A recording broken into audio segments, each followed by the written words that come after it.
What is up, RotoGrinders? Tuesday night, 5-game, kind of a baby slate in the association. There is a 6th game. We're just not going to be talking about it. The back half of the, I think it's Peacock. It's Peacock tonight. The Peacock doubleheader. Way too late. It's way too late for Chop. Way too late for most people. The East Coast ads. 11 o'clock on the East Coast. Both FanDuel and DK decided to drop it. It's, I think, 2 hours after the last game on our slate for both DK and FanDuel. So no Denver, no Sacramento, not going to be discussing that. Let's see. Back half of back-to-back, Utah Jazz. Front half, there's 5 teams in the front half. Boston, Golden State, Memphis, New York, OKC. Our returning champion. Chop, did you flip schedules around? Is that why you're here today? Were you supposed to be here? I know you're debating flipping schedules yesterday. TJ hit you up while you're on the show. Were you planning to be on tonight? I feel like you're not a Tuesday night guy. I was always. I got scheduled for 3 NBA shows this week, so you got me on Thursday too. It's yeah. So we're gonna roll with it. I'm fine with it. I don't mind, man. So little baby slate for you. And yeah, I went ahead and took TJ's Thursday night football show too. Got to be a nice guy about it. You know, you never know when that might come back later on. He might need a favor. So he owes you now, right? He owes me big time. But the football, I didn't watch the football last night. I was watching the basketball. The basketball, I don't know if you watched the basketball last night. It was amazing. The Heat in Cleveland was insane. Oh, yeah, that was a good game. Cleveland San Antonio and the Bulls was a lot of fun. Mm-hmm. The basketball was just a blast. The Heat, by the way, I guess Cleveland went overtime, and I don't know if you know, but Cleveland's sticking around. Like they're in Miami again tomorrow night. Huh. And they've already ruled out half the team.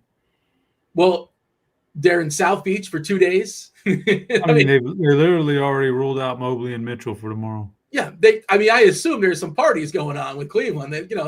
Nothing against Cleveland, but the Cleveland Cavs are probably excited to be in Miami. I mean, I don't want to be that guy, Dean, but you're making a lot of money, guys. Man up and play the basketball game of basketball. Man up and just play, man. It's not even the back half of a back-to-back. I know, man. Crazy. Yeah. Whatever. But, yeah, the football wasn't so good, Dean. I'm not going to lie to you. It looked terrible from what I didn't watch a second of it. I just followed it in the stat tracker, and I'm like, is the game being played, or is there a delay? Just nobody scores? It's not good. Serious conversations, man. The Packers got to have some serious conversations with themselves, Dean, about Jordan Love. Is he really? And it? Well, they sat him on the bench for all those years underneath Aaron Rodgers, let him learn. So you're supposed to come in and be really good. And now you've had a couple of years starting. And now here we are. You've been in the league for quite a while now. Been starting for a couple years, 3rd year full time, and you're putting up 7 points, and this is the 3rd time this year that defense has held somebody under, that their defense held somebody under 17 points, and you still lost. Like, you got to have some combos about Jordan Love. He parlayed that one little good run where he smashed the Cowboys, and then they almost beat the Niners in the playoffs. He parlayed that into a nice contract extension, and he's kind of fallen off since then. So they gotta have some convo about him. But as a Cowboys fan, I'm cool because with every loss for Green Bay is a step closer to a better draft pick for Dallas, right? Because we own that draft pick. Oh yeah, that's right. There you go. I thought you were thinking about you have the tiebreaker thing with. You're not thinking Dallas has a chance to make the playoffs this year, right? They're not mathematically eliminated, but that's not happening, right? I can't imagine that's happening. I would say you never say never. We've seen teams go on winning streaks before. I would say personally the more likely path is a division title because you get a head-to-head game with Philly here in a couple weeks. Next week, Philly gets Detroit. Let's say Detroit is a good team, beats them. Then you beat Philly. All of a sudden, you're like a game back of Philly. You never say never. But, yeah, I don't know. I'm just curious to see how they look with their new defensive personnel coming in. Yeah, trading for Q Williams, right, from the Jets. And if nothing else, I guess I would imagine next year it should benefit their defense. All right, 5-gamer tonight. And yes, thank you for the congratulations. I saw I did win the $100 single entry on DK last night, so shout out to me. We're going to try to go back to back. We did nothing as far as celebrating. Nothing terribly exciting. We watched them Apple TV, and then we went to bed at some point. that was our celebration, and did some advanced peek as far as the slate tonight. I was looking ahead to Tuesday, which is tonight. Not a lot of value, Chop. This is a tough slate. Not a lot of value. Tomorrow, whatever Cavs are left standing against Miami, we're going to be talking Cavs all tomorrow for sure. But yeah, tonight I'm looking at the lineup HQ and like, oh, who's our value plays tonight? And generally speaking, like 6x, NBA over 6x is quote unquote a value. And our value plays are on FanDuel, Andre Drummond. There's no Joel Embiid. And Nurkic's price is not fully adjusted just yet. Those are the only two guys that are 6x. Like Kata's close to 6x. Alex Bailey, Ace Bailey is close to 6x. And on DK, I think it's just one guy. And it's Filipowski, who's, he's a pretty good fantasy player. He's not very good, but Utah on the back half of back-to-back, probably going to get around 25 minutes or so. Point is, not a lot of value on this slate. Also, like, not a lot of amazing plays just in general. Like there's no Joker, no Giannis, no Wemby. I'm sure I'm missing one of the other, optimal scorers. But the highest projection raw points is Tyrese Maxey, the only guy we have projected over 50 points. So yeah, I'm guessing the scores are going to be a little bit lower tonight. We shall see. But you have any general thoughts as far as the overview? Like who we're waiting for as far as injuries? I have the most recent injury report here, Chop, and Mitch Rob is questionable. Sandro. Oh, did that just happen? Did I miss it? He's out. Yeah. Okay. All right. Thank you. And that doesn't change a lot. OG probably gets a slight bump. Cat probably gets a slight bump, and I don't think there's any huge bumps there. He only plays so many minutes anyway. It is the front half for New York, so that makes sense. He's only going to play one of those two. Mamadou Kelishvili is questionable for Toronto and also probably not going to move the needle. We saw Agbaji start the other night, but he already got hurt, so he's gone as well. But I don't think that's a big deal. Really nothing else we're waiting for unless we get TJ McConnell popped up. Timothy John, I don't think he's going to play, but he did pop up for the very first time as questionable. So he's questionable today to play for Indiana, which I guess he would be interesting. But I'm just assuming like he's not ready. He's ahead of schedule. But maybe I'll get bit on that one. Who knows? But I just think that's not happening just yet. But that's where we're at, Chop, right? A slate with not a lot of like amazing, like, big time ceiling plays necessarily, and not a lot of value, not a lot of games, some ugly games, some bad teams. Are you excited? Am I selling this appropriately?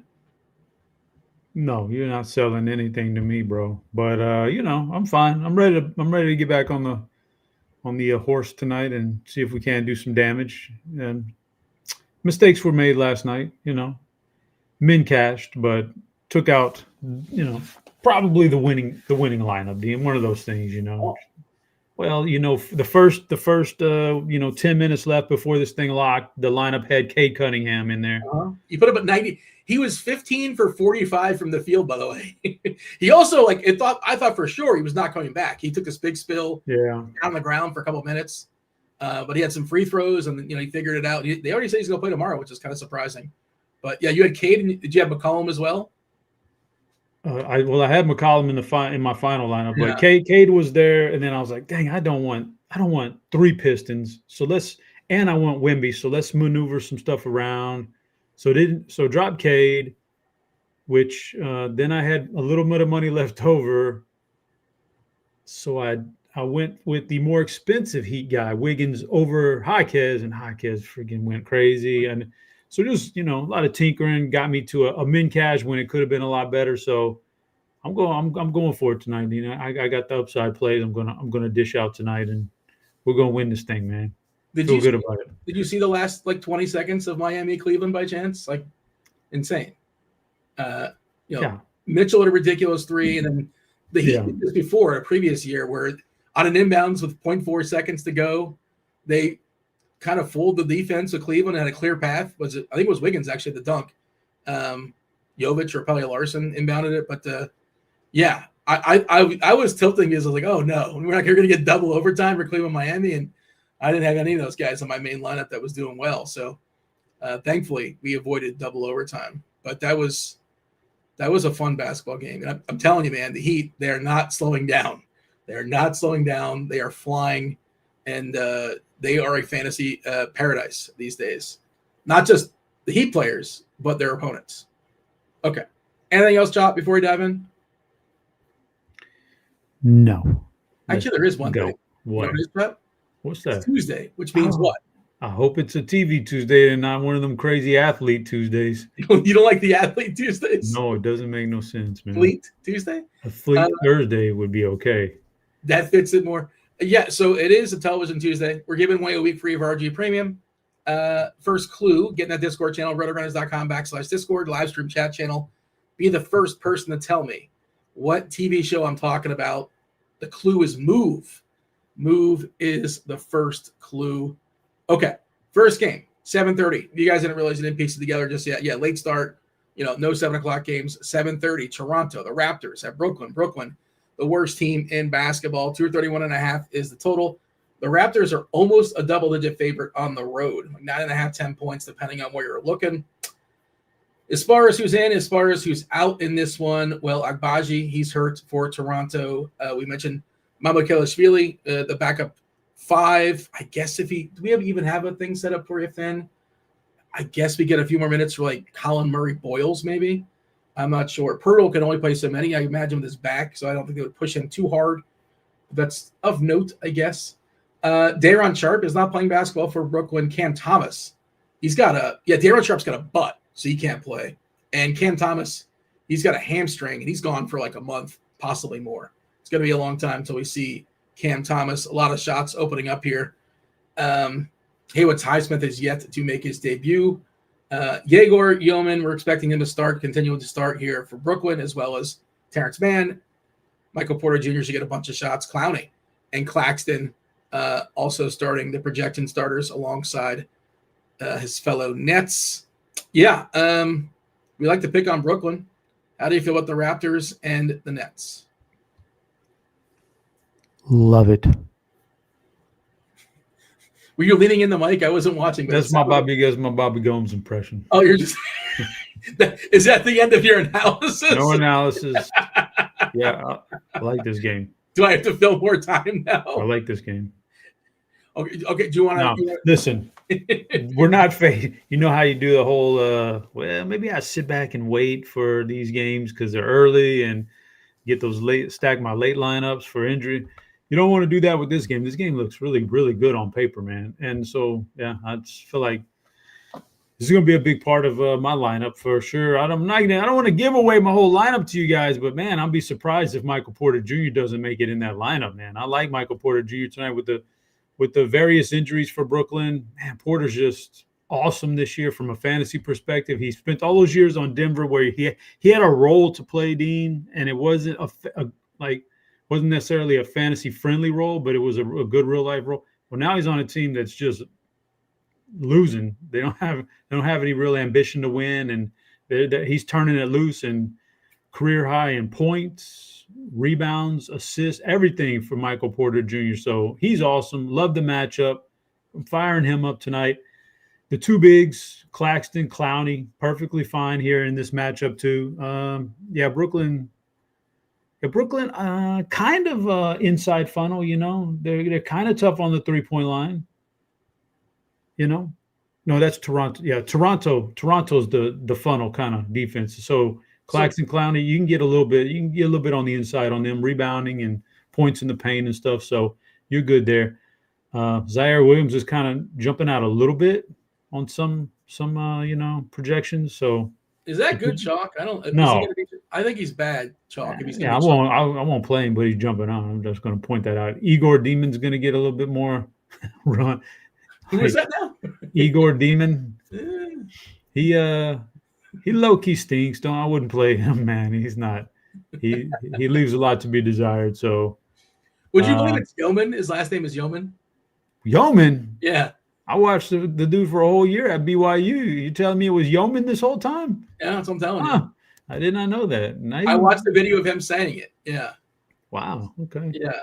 Yegor Yeoman. Finds out something new every day, but yeah, he stinks. I don't want none of that. I don't want a piece of that. But Porter Jr., Claxton, Clowney, fine. Porter Jr. being my favorite from that team. Toronto, yeah, Brooklyn, bad, man. They're bad on defense. You can get them anywhere, Dean. You can get them inside, outside, hit the glass on everything. They're just not a good team. So that shapes up, to me, it feels like a guy like Scotty Barnes who can do anything. He can score in the paint. He can hit three. By the way, his three-point shot this year looks really good, Scotty Barnes. Much improved shot. So Barnes, I think, is my guy, my go-to guy here for Toronto. I think he's going to kill him, in any way he really wants to, however they decide to dice it up. So I like me some Scotty Barnes here tonight. Probably because you mentioned already the highest projected guy is barely 51 points, and that's Tyrese Maxey. This just feels like a great mid-range build kind of night. You're not gonna miss out on that 80 from Wemby like last night or whatever. Of course, it ended up being Cade Cunningham's big game, but beforehand, you're looking at it going, boy, Luka or Wemby could drop 80, and then I need to have a star in there. It ended up being Cade, and you did need that star. But on this, the scariest fade, man. He's the scariest player not to have. On this night, it doesn't look like that. I'm not scared of fading anybody in the top range. So mid-range build, good. Scotty Barnes, good. RJ Barrett's fine. Quickly's fine. He's much cheaper too, so you can go that route. But really, I'd probably say Porter Jr., very likely to make my lineup. Scotty Barnes in that next tier of guys that I'm going to be looking and seeing if I can figure out how to get him in there too. Scotty Barnes, 40% projected owned on FanDuel. Michael Porter, 29%. Quickly, 28%. Ingram, 25%. So, yeah, this is going to be a pretty well-owned game on FanDuel. On DK, a little bit less, just with salaries and things like that. 36% for Michael Porter Jr. He's popping pretty hard on DK. Quickly at 25%. Barnes at 19%. Clowney at 15%. Claxton, 13%. I misspoke about Zaire. I think earlier in the day, Zaire was getting more love, but he's only in a 10% projection right now, which I think is more accurate. And to your point, Brooklyn, the biggest defensive rating in basketball, meaning they're the worst defense. The worst rebounding percentage in basketball, 46.3%. You're talking about being vulnerable inside. No team gives up more points in the paint than the Brooklyn Nets, 58.2 per game. That's almost 3 more than the next worst team. Officially, Toronto is like bottom 6 in that as well. And also they're like bottom 6 in rebounding percentage. Now they've had Pirtle miss a few games. He's a significant factor in the rebounders. And I would be more interested in Pirtle if we could expect some minutes. But I just don't trust. His minutes are pretty fragile. Maybe they give him a few more with Mabakilashvili potentially being out, but I don't know. What are we currently projecting? He is out, by the way. Did that just happen? Did I just miss it? Yeah. All right. Feel free to jump in and just let me know when these things happen because I just didn't see it. Yeah. Well, you know what? Remember when I used to have the out alarm on the NBA? Yeah, what happened? You retired that. I didn't retire it. They retired it for me.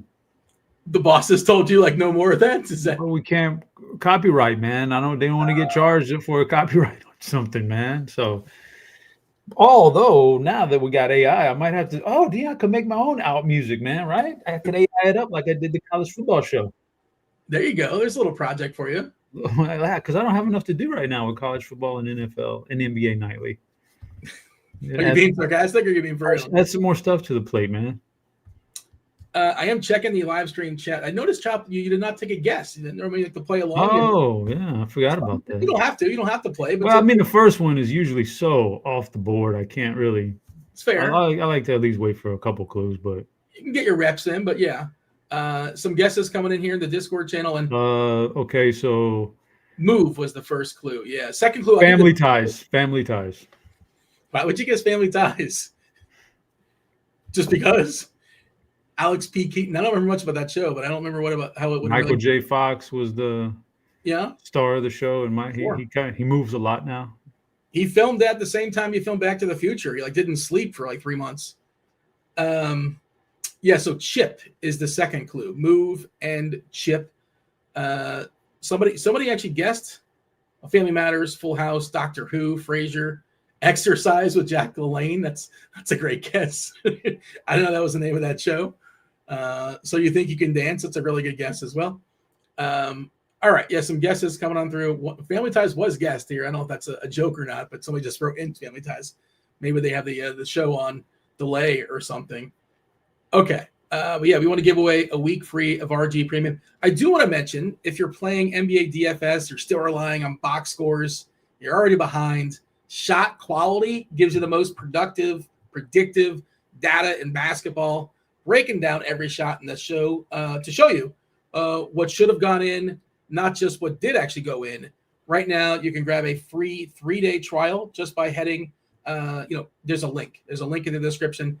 Click that link. You get yourself a 3-day trial for free. After that, it will renew. So if you don't want to, make sure you take care of it. But you want to keep it, you like it, you love it.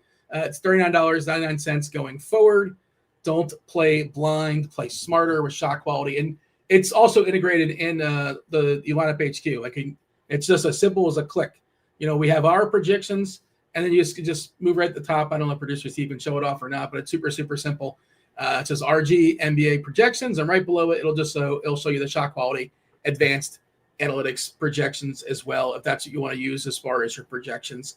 Should also mention, speaking of our projections, Combo Pro, NFL DFS access. That's kind of what's drives fantasy, I suppose. NFL. Why not get more bang for your buck though? You're watching a basketball show, so I'd imagine you're interested in basketball. You're interested in Combo Pro. For a limited time, you get your first month of Combo Pro for $79 and change. That's only $5 more than NFL DFS monthly a la carte. That would be football, baseball, basketball. You get chops, college football stuff. You do college basketball? Is that a thing? You mentioned college basketball. Is that a thing, Chop? Is that something we have projections for? I don't play college. We typically during NBA and NFL and college football, we do not have the college basketball projections. It's a thing when March Madness starts to roll around, but yeah. Typically, when the other sports die down here in about a month or so, Tuttle gets a little bit more time and he's a lot more active with it. So there's kind of like it's seasonal. Very much so. So like when Tuttle gets time though, he digs into it a lot more and gets us some projections up right around January or so. So yeah, it's kind of under the table. You're not paying for it or nothing, but it's there. It's good stuff. Yeah, golf, MMA, PGA. Everything with the exception of NASCAR. Go ahead and check out the links in the description. By the way, if you notice, we look kind of funky. I guess StreamYard's trying something new, and I think it's to accommodate phones as well. And I know producer Steve's trying to figure out what's going on. But if you don't like how we look today, well, the best, if you like it the old way, go ahead. There's a link in the chat if you want to see the old version. Producer Steve just dropped it in the chat. And also, hey, since you're clicking things, hit that like button and subscribe and turn on notifications so you do not miss any of our shows going forward. That is one game down. There's another game at 7:30. It's the Grizz, the Knicks. 232.5 is the total. New York is a 10-point favorite. New York on the front end of a back-to-back, as is Memphis. Both these teams on the front end of a back-to-back. We did get the news that Mitch Robb has officially been ruled out for New York. Everybody else is good to go. They keep saying Zach Edey's going to get there soon, but not just yet. Not here tonight. We care about tonight and tonight only, and he is not available. Still no Brandon Clark, no Ty Jerome, no Scottie Pippen Jr. But yeah, otherwise, pretty much the same. Nothing's really changed here. The Grizz, New York, you were talking about how Scotty Barnes improved his three-point shot. Maybe he can teach John Morant how to shoot from three, because I have not checked the recent numbers on his three-point percentage, but last I checked, it was like, 12% or something. It was bad. Memphis, New York, what do you got? Yeah. Ja can't shoot three, but Cedric Coward can shoot three a little bit, and New York is a serious three-point team funnel. So maybe Cedric Coward's your guy. If not, I wouldn't like Cam Spencer's a slightly better three-point shooter than Coward, but I don't know that I trust Cam Spencer, enough. Coward at least maybe a little bit more, but hey, you can go that route. Morant's cheap, Jaren Jackson's cheap. I just don't know that anybody from this team is really what I want on this game. And on the flip side, Cat's a good one. You got Mitchell Robinson's out. So it's about 15 minutes or so going to be dispersed somewhere for somebody. Maybe Cat grabs an extra minute or two. Who knows? It's a pretty good matchup for him. OG, you already mentioned that. Jalen Brunson's getting some love from Notorious today. People loving some Jalen Brunson, so they're all in play. Maybe for real cheap, you get you a Yabashvili game. Yabashvili. Dancing Bear, Yabusele, you're talking about? Yabusele. Maybe you get a good because Mitchell's out. You never know, man. Somebody's gonna get about 15 minutes. I feel like he hasn't really had an opportunity to really he had some good games for Philly last year. Sure, but everybody was out. He was an international superstar, Dean. Yeah, the Olympics, right? Yeah, he's there, man. He's there. Yeah, he's good. I'm trying to remember what team he played for, but I do remember it was a thing. We're giving him 14 minutes for what it's worth. Yeah, I don't know, man. That's large field. That's not my even with Mitch out, we're only giving him 14. Yeah, hey, he's like about. I thought he could get like 14 even with Mitch in. Come on now. I'm gonna object to that projection, that minutes projection. I think he's a little bit more than that, but it's not like it's a half-ass joke. I'm not playing no Yabashvili, man. Don't. You have Hukporty, so if you want to say the Hukporty is just not going to be the rotation, maybe you'll get 18, right? You'd have to have some. Maybe you can get there in blowout minutes, and there's a possibility. Yeah, this game could be a blowout, but nah. Cat, Brunson, OG on that side are fine, and on the other side, I'm not really interested. This is not a super appealing game. It's not that it's a low total or anything. It seems fine. It just doesn't appeal to me. By the way, the updates, 8 for 54, 14.8% for three this year, 35.8% from the field. Not great. Not great. Not great, Dean. Did people want to – the people are asking your opinion on Nico Harrison getting fired today. I mean, it's the, closing the barn after the horse is out, right? It doesn't matter. It's over. Sure, he should have been fired. He never should have been in a position to make the move he made. Never should have allowed to make that move. And it still has. There's so many questions as to why that happened that don't make any sense. Well, but okay, yeah, fire him. But guess what? You still traded away Luka. That doesn't change anything. You got lucky, get the number one pick with the ping pong balls. That was a part of the plan, apparently. Can they ask for Luka back, man? No, I don't think it works that way. So okay. You've heard the conspiracy theories, right? Sure. Why he gave him away, why he traded Luka away. I've heard they're friendly. The two GMs are friendly, right? And not talking to anybody else. Supposedly he pinpointed Anthony Davis as the reason why I'm going to win games going forward because of this. I had heard something about the ownership is not Mark Cuban no more. It's a casino group basically, yeah. And I had heard they were trying to get Dallas to move, and so they were doing it on purpose and to try to, I don't know, maybe drive down. I don't know what they were trying to. Are you buying any of it? I've heard all sorts of. I heard the reason why Spoelstra's house was burnt down also. It is a bizarre trade, Dean, to not even shop a guy around. So I've got to think there's something there. Maybe something's got to be going on. Maybe just incompetence. Maybe the guy's just a boob. Yeah. And the ironic part is we talked about this yesterday. So he got lucky with the Cooper Flag, who I think is going to be a really good NBA player. The ironic part is he is, a full-time AD injury away for the rest of the year from being a super quick, super efficient, and fantastic rebuild. If he were to tank again and get a top 3 pick, and you're going to get a all-pro type player Boston in the top 3, you're going to get so lucky, and you're going to have a ready-made rebuild right there. 2 exceptional young players to build around for the next 10 years.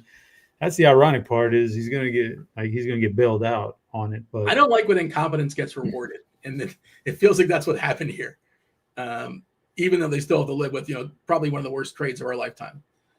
So much so that nobody believed it was real when it happens. Somebody thought Shams got hacked, right? But I don't have an original opinion on it. I think it was a terrible trade, and the guy should be fired. And you probably never should have allowed him to do it in the first place. But it is. What are you gonna do? What are you? Well, I don't know. I'm curious to see. I'm curious to know what happened behind the scenes. Like, does he have full autonomy that he doesn't even have to run a trade by the owner? Like usually, like in some clubs, there's the owner is like the last stop. You put that paperwork on his desk and say, Yeah. "This is," Did they even know what was like? Did they I don't know? know Did they how care? hands-on the Dallas owner is. It's a good question. So it would be that I want a 30 for 30 on it. It'd be interesting. Hey, I don't know if you've been looking at this at the Colts. Jim Irsay passed away recently. Daughter, yeah. The daughter is into it, man. The daughter is into it. She's a good owner. She's trying to learn the game, and She seems to want to figure it out. she's into it. So she wouldn't let that go on her watch. She'd veto that in a heartbeat. Yeah, it's I do want. There's got to be more to it, of course. Like it's not as simple as just he just called up his buddy and said, Luka's available for Anthony Davis, and not even thinking that like you could certainly get more from like 4 other teams easy off top of the head. But it's a really crazy situation, and I feel bad for Dallas's fans.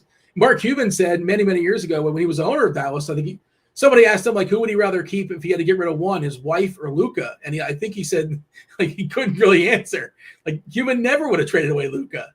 And obviously, I think does he like 25% ownership still? He's got a piece, just not majority. Okay. Game 2. Oh, Grizzlies, New York, we're done, right? You're done with the Knicks and Memphis? Done. Like The Sopranos, it's over. Like The Sopranos. It's like 20 years ago. It's like The Sopranos, let it go. It's over. What movie is that from, Dean? It's done like The Sopranos, let it go, it's over? It's something like, I'm paraphrasing, I think. It's like The Sopranos, it's over. I don't know. You got me stumped.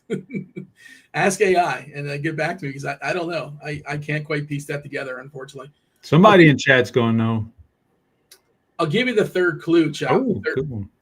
Because we have a crunch time coming in at 6:45. So, yeah, let's give out the third clue for the people.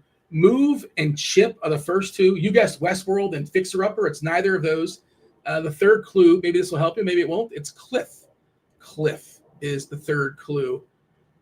Somebody actually guessed Fixer Upper in chat as well. So, oh, you know what? We have a winner. Look at that. I can't believe we got a winner. I think we got a winner on 2, if I'm not mistaken, which is spectacular, if that is correct. I don't know when. Yeah, this was 10 minutes ago. I didn't get a chance to peek the Discord channel. We got a winner in 2, which is really, really impressive. Shout out to Iowa Boy. Iowa Boy is a winner in the Discord channel. That is impressive. I did not think people would get this in 2. But we can play along here just for fun. Move, Chip, and Cliff. All right. It's the Celtics, the 76ers, 230.5 is the total. Philadelphia is a 2-point dog here. We mentioned Joel Embiid ruled out. Not an island game. They don't play again, I think, till Friday, which is maybe a little concerning as far as Embiid. Who knows how that knee's going to hold up. Paul George, we've yet to see. Of course, he's still out. Jared McCain is available with his knee and his thumb and his other body parts. As far as Boston, nothing really new here. They're fully healthy as they can be. Sam Hauser is available with his wrist. It just makes you think that, Philly didn't play yesterday. They're not playing again until Friday. This could be one of those games where Tyrese Maxey plays like 43 minutes, which isn't like crazy because he's played a couple of games where he's played in the 40s this season. We're expecting Drummond to start. Trying to figure out the minute dispersion between Drummond and Bona is pretty tricky because Drummond's a good fantasy point minute player. His, salary obviously projected down with the Embiid, sticking around for a couple of games. But now he should get a little bit of a bump. We saw Trenton Watford, he triple-double over the weekend. Shout out to him. And then the usage for Jaylen Brown has just been absurd. He's taking a ton of shots for Boston of late. So I like both of these as big spends. Jaylen Brown, 37%, 42, 39, 38 his last 4-5 games as far as usage, just firing away for Boston. How do you see the Sixers and the Celtics? I see it, Dean. We got a winner in chat. It was Forgetting Sarah Marshall with the big Hawaiian guy. They're moving the pig, and He's the dude's crying because he lost that girl. He's constantly crying on the vacation, and the guy finally goes, "It's like The Sopranos. It's over. Let it go." What a great scene. What a great movie, Dean. Well, classic movie. Totally rewatchable like 100 times. You're on mute. That wasn't the Jonah Hill character. That was a different character, right? No, not Jonah Hill. Jonah Hill was like the waiter, maitre d' guy at the hotel. Yeah, no. The guy who said that was the big Hawaiian guy when they're doing the pig roast. Yeah. And just a classic movie, Dean. Just prime Mila Kunis. Oh man, Mila Kunis. Yeah. Prime time, brother. Boston, Philly. Probably a pretty exciting game. Probably, you got this Philly team without Embiid, going to push the pace, going to get up and down the floor, create some havoc. You got some good young players. Highest projected guy on the slate, Maxi's good. Edgecombe needs to find a shot again. Maybe they crowned him too early. No, he's a good player, though. I don't know. We'll see if he can bounce back here. Watford, you mentioned him. He's in a good spot. I like Andre Drummond, too. Like Andre Drummond with no Embiid against Boston, who's – let me pull up today's numbers, Dean. I didn't even pull that shit up, Dean. Let me look here. What we got for Boston on the inside here? Philly, oh, yeah. They give up 1, 2, 3. What is that? The 6th most rebounds in the game. That's Drummond's specialty, man, rebounding. We're in a good spot here with Drummond. I like Drum Dog.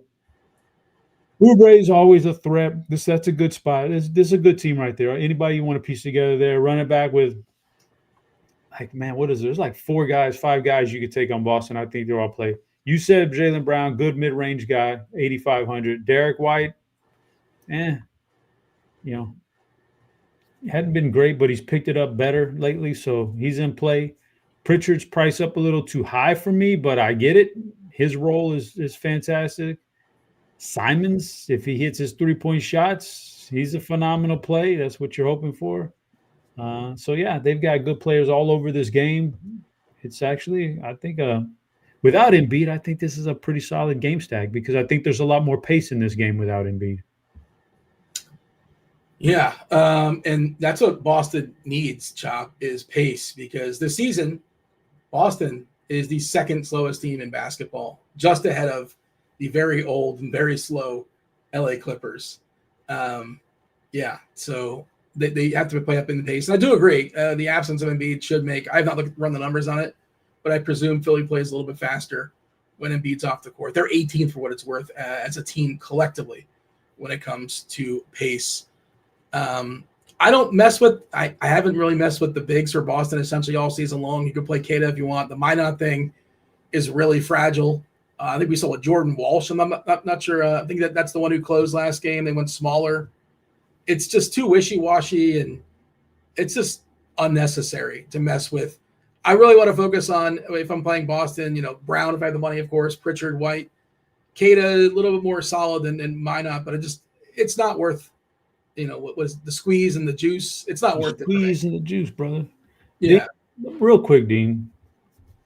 How good is Tyrese Maxey? I want to know your opinion. How good is Tyrese Maxey? He's very good as far as a shooter, like creating his own shot, getting his own shot. Oh. And that's like one blessing, I suppose, and what's happening with Embiid is I think he's not being subdued by Embiid. Like it's his team, it's his world. I don't know what his ceiling is. Oh. Can he be a top 8 player in this league? Oh, you don't sound too high on him. I like him. I mean, that's not an insult. If I'm saying I think I think he's a top 20-ish player. Is that fair? Top 15? That's very fair. That's very fair, Dean. And the thing about him is he wasn't a high draft pick. Like, they didn't tank for him and get him with a high draft pick. You know what I mean? So, like, he's not supposed to be a superstar where they drafted him at. But I just found it curious because I always think about this, Dean, how crazy stuff is, all the variants out there in the world. Tyrese Maxey, as good as he is, ends up in Philly. Why? Because Mike Muscala hit a 3-point shot at the end of a game, of a meaningless game, like maybe the last game of the year that year, that bolstered Philly's draft pick up enough to where they were able to snag Maxey. It's crazy, man, how that works out sometimes. I think of when I was a Marlins fan many, many years ago. The Marlins were a terrible team, shocker, but they won game 162. I think game 162 was a walk-off. It was a walk-off no-hitter. Like they scored in the bottom of the ninth. They had a walk-off no-hitter. And because of that, they jumped the Giants. And both teams were in search of a catcher. And the Giants took Buster Posey, and the Marlins took, I cannot remember the guy's name, but he like the fourth pick overall. Either like these are both like can't miss catcher prospects. And one is, a future Hall of Famer. And the other one, I don't even know if he ever made it to majors. It just never quite worked out. But it's just so weird how things like that happen sometimes. Like sports is filled with a million stories like that, right? That's what makes it great, Dean. I love when the Jazz fans in game 80 are like rooting their brains out for the team to come back and score against, I don't know, the Blazers in a game that matters to absolutely nobody. And then like they're going nuts because they hit the game winner, and then the team celebrating, and that's what prevented them to get the next Hall of Famer. And now they're getting some bum you never even heard of. It's just a fun, and I understand the fans aren't really thinking about that in the moment. I suppose you're at the game, you're caught up, and you want to root for the jerseys. But okay, we got two more games, right? Two more games.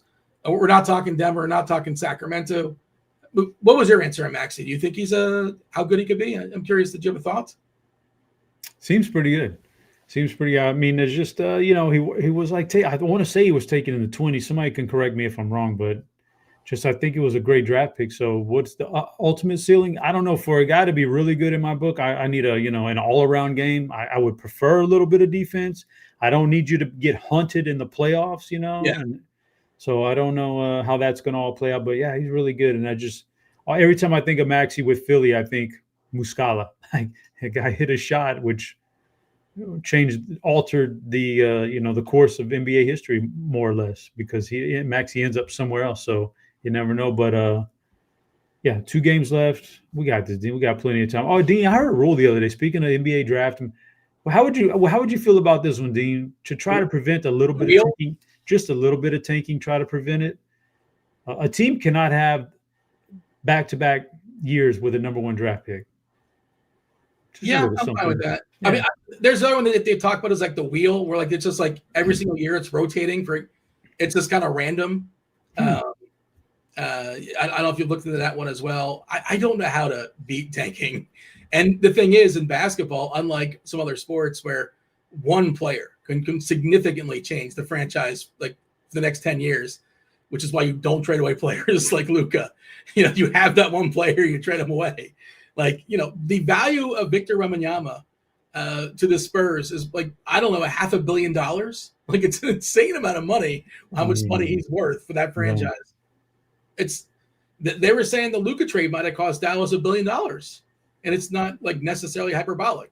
By the way, I had to Google Kyle Skipworth was the name of the Marlins selected right after. Yeah, he's awesome player. I mean, he was a great prospect, and it just didn't quite happen for Kyle Skipworth, unfortunately for the Marlins and for Kyle Skipworth. Okay, let's talk about the Warriors. The Warriors and the Thunder, 227.5. That's the total. This is a fun game, sure. OKC is a 7-point favorite here. Who's in? Who's out? Al Horford is ruled out. This is the front half of a back-to-back for Golden State. I think they play the Lakers tomorrow night. I was curious if they were playing. I was looking, but yeah, no Horford. He's not going to play tonight. He's going to play tomorrow, I presume. Melton is still out for Golden State. No Dort or Chamber. He's out tonight for OKC. We still yet to see the debut of the good Jalen Williams. No Kenrich Williams for OKC, as well as Aaron Wiggins. Wiggins is out with an adductor strain.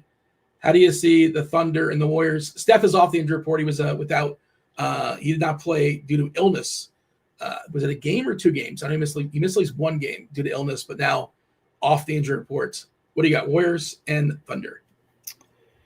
Well, typically, Dean, I would say hard pass on a game like this, because Golden State can play a lot of guys and get deep into a rotation, and it kind of stinks in that way. And OKC is a juggernaut on defense, and generationally good defense last year on their way to a title, and just doesn't feel like an appealing game most nights. But it's a small slate, And there's a couple of things that I will, take a look at. Number one, SGA in this kind of a matchup. Sure, why not? I mean, like, this is against Curry and Butler, and Golden State probably wants to do pretty well here tonight. I don't know. I'm just thinking and they've got those little knick-knack injuries all throughout their lineup. OKC does. So guys are going to step up, and Mitchell's been phenomenal. Mitchell's been phenomenal, getting 30 plus minutes a game now, doing a lot of damage with it. And so somebody like that. They just find these guys. Yeah. They find them, or else it's a great system. Who knows? Like, I can mold them. Develop one, and it's the system that gets them there. So that's good. The one guy on Golden State, I don't know if you've looked at the numbers, but as good as that defense was last year for OKC, they're giving up the fourth most three-pointers per game this year to opponents, and it's coming at a fairly high percentage. So there's kind of a weakness out there on the three-point line, and there's no better player in the game to exploit that than Steph Curry if he wanted to play. If Kerr wanted to play him a decent amount tonight, and he because they're not getting much on the inside here with Golden State. Golden State's not getting hardly anything in the paint against OKC, so it's all going to come from the outside. Sets up pretty nice to be a Curry game, So I'll go that. If this was an 11 or 12 game slate, this might be one I cross off, Dean. But small slate, few things going on here. Maybe you could tap into those players. He's still not going to get played. Like he's going to be in minutes. 3% max. For what it's worth, we're giving him 31 minutes, which feels like a slight dock on that illness. I think he could play more than 31. Are you? I guess you're not afraid of the illness. You assume he's fine. Nah, if you're playing at this point, you're probably fine. And he was ruled in yesterday too. He wasn't on the injury report, so I'm guessing he's been okay for a day or two. So that's kind of where I'm at. Won't have a minutes limit, no minutes limit. So yeah, this is the interesting tournament game because let me give it a refresh. But what I'm seeing right now on DK, I think we just got an update. So let me see if anything changed ownership wise. Dean, oh my gosh, Dean. We did a show yesterday. I didn't even get to rub it in on you, Dean. UCF Houston, yeah. The space city game. We got you in the space uniforms. How man. cool was the space game? That was the first space game UCF lost. That was the first space game UCF and Houston have squared off, and that's the two space cities, man. Yeah, that should be an annual thing. I don't even know why they don't do that, but yeah, I thought of you. That's nice of you, Dean. Well, UCF was playing Houston, of course. What a great game, man! It was a good game too. It came down to the very last play of the game, pick off. So yeah, that was awesome. But I didn't get to rub it in yesterday. My bad. It's been a rough season for you. We can't win the national championship every single year, unfortunately. So maybe next year. Yeah, I did give a refresh as far as the ownership stuff here, Chop, and 17% for AJ Mitchell on DK. He's the most popular guy, which seems kind of weird at 6'3". It feels like that's about as high as his price can go, but he's been pretty good. The minutes are really secure. There's no Wiggins. There's no Dort. I don't know if I'm going to get there. I think Wallace might be a little bit better dollar for dollar. Another guy projecting around 30 minutes or so. But yeah, we're giving Curry like 3 or 4%, SGA about 4%, Hartenstein in the single digits. I know he's priced up, but we saw him. Now that was against Sacramento. We really got loose against Sacramento. We absolutely destroyed them. It's a really interesting game for tournaments. If you're running 150 and I'm not, and I'm sure you're not, that's just not what I do. But I would absolutely get over the field on, SGA and Curry. It's not hard at all. That's DK on FanDuel. Let's see what it is on FanDuel. I don't think it's much different. And Mitchell's, again, very popular with their 6K. Butler, 14%. Wallace, 12%. Everybody else, single digits. So, yeah, this is a really interesting game for tournaments. And sure, it's, good defenses, but it doesn't mean they can't overcome it. Anything else as far as OKC and Golden State, or shall we talk about, I was going to say hammer game, but they start at the same time, and Pacers Jazz does not scream hammer, but that's our last game. Moving on down the road. Let's go. Wheel was our fourth clue, by the way, or our fifth clue was bid. But again, we already have a winner for Television Tuesday, Iowa Boy. That was really spectacular. Got it in 2. Move, chip, cliff, wheel, and bid. We'll give you the answer to that momentarily, or how we got there and the clues and all that stuff. But yeah, the last game is the Pacers. The Pacers and the Jazz, a couple of stinky franchises. 230, not really anybody's fault. The Jazz, 232.5 is the total. The Jazz are 2-point underdogs. They are playing the back half of back-to-back at home. It seems like they're going to be playing it straight up. No shenanigans, as far as we can tell, when it comes to guys getting rolled out for rest. Kessler, of course, done for the year. That's a bummer. Taylor Hendricks is out with a hamstring. Oh, they did rule out Kevin Love. Kevin Love, he cannot. He's too old. You gotta let him rest on a back-to-back. Gorgeous Yang is still out. Shibwe still in the G League. Furphy not playing for the Pacers. Quentin Jackson's out. Matherin's out. Obi Toppin, we're not going to see him for a long time. And again, weirdly, McConnell getting a questionable tag. I don't think he's playing, but of note, I suppose. He's got that hamstring. Are we projecting him in? I assume we're going to project him in. I'm curious because he probably projects pretty decent. 17 minutes. Yeah, okay, so that's not great. 5K. But it's hard to put it. You got to put a number on it. Who the heck knows? But looks like they're being conservative in those numbers, 17 minutes. He is a little bit ahead schedule, so I just kind of assume this is the first time he's appeared. He's been out. This is the first time he's been questionable, to my knowledge. Pacers and the Jazz, what do you got?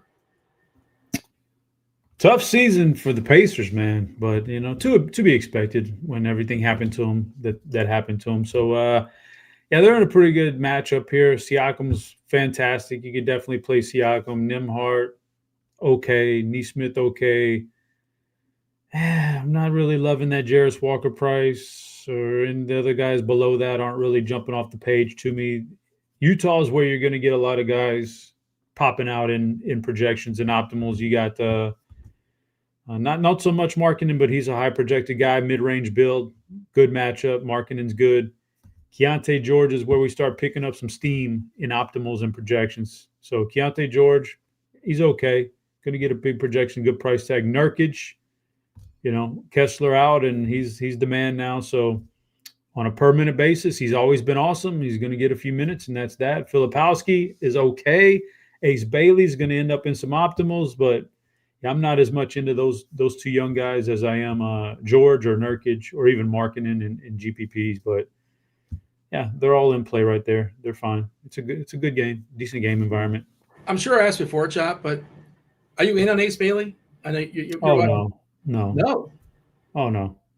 Oh. I would say before the draft, like just watching him in college. But no, before the draft, I was like, nah, because he was originally supposed to be the number 3 guy in the draft. Yeah. And I was like, no, you guys one Edgecombe right there. Don't fall for Ace Bailey. I don't think he's a good real life NBA player. I think he's fine for putting up stats, but there's a lot of guys like that. I think for real life, trying to win games, I don't want that guy. Interesting. I know he had a big what is it called? Summer league. I know he was good in the summer league for what it's worth. Then he got ill, and they've anointed him. I don't know if anointed him, but the coach basically said he's starting going forward for the foreseeable future. So, because they jumped off to a kind of a hot start to the year, and that doesn't fit that tanking thing, man. They need to find a number 1 pick. So you can't be winning too many games. So just put Ace Bailey in there. Well, if that's the plan, play Isaiah Collier because he's like the worst basketball player in the NBA, possibly. Utah caught some. You talk about catching some good luck on some of those picks. Utah caught some bad luck on those ping pong balls. They've tanked for years now, and they can't get in the top 4, man. On most of these years, it's crazy. Yeah, Filipowski's projecting really well. We got 44% Nurkic, 41% Filipowski. I don't know if I would play those guys together. I was thinking about only playing one of those two. They don't. I mean, I'm sure they've crossed over somewhat. I want to see how many minutes they've played together this season. Those two guys. And again, the situations change, and I know Kevin Love is out as well. So there's very likely to be some crossover. We're projecting a combined 52 minutes, if my math is correct. I did go to UCF, so grain of salt. They've played 63 minutes together this year, Nurkic and Filipowski. So it's happened. Okay. But I was thinking, like, as far as you're going to get ceiling games out of both, but they're also cheap enough where, they both can do pretty well, and I don't know how much it matters. I think you could get there with both in theory. But I think I like Ace Bailey, despite your, besmirching of him, because I just think that they're going to let him play. At least, No, great fantasy player, Dean. We've seen these guys before. Great fantasy player. I thought you were asking me for real life. I was. Yeah. Yeah. But how about for tonight? Do you like Ace Bailey? I just think 4-3 on DK. His price is going to be settling somewhere in the 5s, I imagine. I think he's on one of those guys on the way up. I think it's a little bit too cheap. And I'm looking for value plays. Sure. 4K on FanDuel, I think looks really good as well. So I'm probably going to play Ace Bailey. It looks DFS wise, matchup like tonight. I'm all for Ace Bailey. Sure. Do you like Chalky Nurkic? I do like Nurkic's upside, but it is chalk, but it's a small slate, so you can't get away from all the chalk. I don't know. I haven't pieced together a lineup, and I know he's restricted by position, but he does have upside. I do like guys that have that upside in them. He's old. It's back to back. He's burly. Oh man, he kind of lumbers. The guy's not in a wheelchair, Dean. I don't know how much they're going to push him. When the Jazz are theoretically good, whatever that is, I don't know when that is. He's not on that team. Not on the team. No. So I'm not sure. How about Pascal? Is Pascal just going to do everything tonight for the Yes, he's got to. He's got to do everything every night. So, and this is not an imposing matchup. Very good player, under 10K.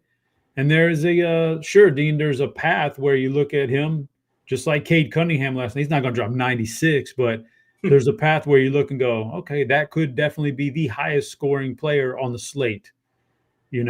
So it's definitely there. There's no way I would remove him from my player pool. He's in contention, Dean, to make the lineup for sure. Like if you have one big spend on the slate, is it Maxey? Is it Pascal? Is it Barnes? SGA? You could make it two, but you're really going to be squeezing you're going to have a couple of punts that are kind of uncomfortable. Who would be your favorite big spend? Is it Pascal? You were talking up Maxey before. Oof, that's a good one. So like I've already said, I kind of think I'm going to lean towards a mid-range build tonight. So I don't know that I'm going to take anybody super expensive, but if I did, and if the numbers worked out with a little bit of value, I think I would want a guy like SGA who's matchup proof.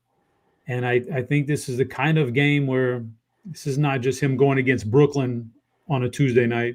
This is Golden State, and Golden State brings a little bit of fire out in the opponents. And Curry's healthy, and Curry's going to play.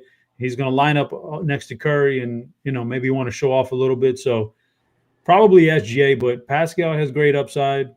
But Pascal's not that much cheaper than SGA, It's not that big of a gap. And Maxey sits between the two of them. And I think I would rather have either one of those guys over Maxey tonight, even though Maxey's fine. But I think the sneaky one here, Dean, is Cat, just sneaky because, maybe a slight uptick in minutes with Mitch Rob out. And we know if he gets hot from the 3-point line, Cat can do some damage, but it's a new look New York team, Dean. It's not the same guys running 45 minutes a night, though. You got to be careful not to fall into that trap. They're not getting completely run into the ground. Used to love it because I don't care about the Knicks. I want to see the Knicks fail, and why not? I want to see the Knicks fail in the playoffs. I love it. Thibodeau give them 48 minutes a night in the regular season. Do it. Producer Steve, I was waiting for Steve to chime in. He's not. My apologies, producer. See, the problem with producer Steve is you're the same fan of a lot of these teams that Stephen A. Smith is, and I don't want to see Stephen A. Smith happy on TV. So you don't have to see Stephen A. Smith on TV at all. That's your choice. Yeah, but I don't want to. But he's a Dallas fan too, so you catch the strays on like Twitter or something of him ranting and doing things. I don't want to see him with no joy in his sports life. So I'm sorry about this. My apologies. I hope you guys do something good, but just not enough to where he can celebrate. I will never see a championship in my entire life for any team I like. Knicks, Jets, Devils. Mets, Islanders. You might get the Mets. You might get the Mets. Mets, they're willing to spend money. You just got to hit the right variance there. 1 year. I think the Mets is the best bet for you, Steve. All right. Crunch time coming here in just a second. Do you want to give the people clarity on Television Tuesday? I know, Chop, you're chomping at the bit as well. Move. Can I guess one time real quick? Yeah, go ahead. Move, Chip, Cliff. Did not look, Dean. The Price is Right. There you go. I Googled today before the show. Sometimes there's a reason why I pick these things. Sometimes there's not. Sometimes it's random. But I just Googled actors who served in the military. Veterans Day. Happy Veterans Day. And the first name I saw was Ice-T. And I'm like, what's the name of his show? I know he's on one of those special victims unit. I don't know. And then I'm like, oh, Drew Carey. Like, oh, Price is Right. That's an easy one. Move is, of course, is in reference to Drew Carey. Carry, move. You carry something, you move something. Chip is in reference to the best game on Price is Right. Not even a conversation, right? The Plinko chips, right? Is there a better game on the Price is Right? Who watches the Price is Right? I don't know. Somebody's grandma. But Plinko chips, the chip. There you go. Cliff is in reference to the second best game on the Price is Right. Cliffhangers with the yodeling mountain climbing guy. You know the game, right? I imagine so. Wheel, there's a big old wheel they spin. It's got 5 to like 100. And then you bid at the Showcase Showdown. I figured I'd make it kind of easy at the end. I'm shocked somebody got this in 2, though. But there you go. Chop, who's breaking the slate? Who are you feeling in your plums? Lots of options here, Dean. Lots of options tonight. And everybody's going to be, everybody who's worth something is going to be slightly owned. So, I can't go too far off the radar here. But Scotty Barnes, I like the matchup for Scotty Barnes. I'm going to put Scotty Barnes down as a multi-tooled guy who can do it from the inside, outside, grab rebounds, defensive stats. I think he puts up a big number tonight. Let's do it. Let's seamlessly bring in Crunch Time. Kirkwood, Kirkdiese. We have TJ Zwarych, one of the greatest DFS players in all of Saskatoon, Saskatchewan, Canada. And, of course, we have Chief NRLogist Kevin Roth. Let's do it. Crunch Time right now.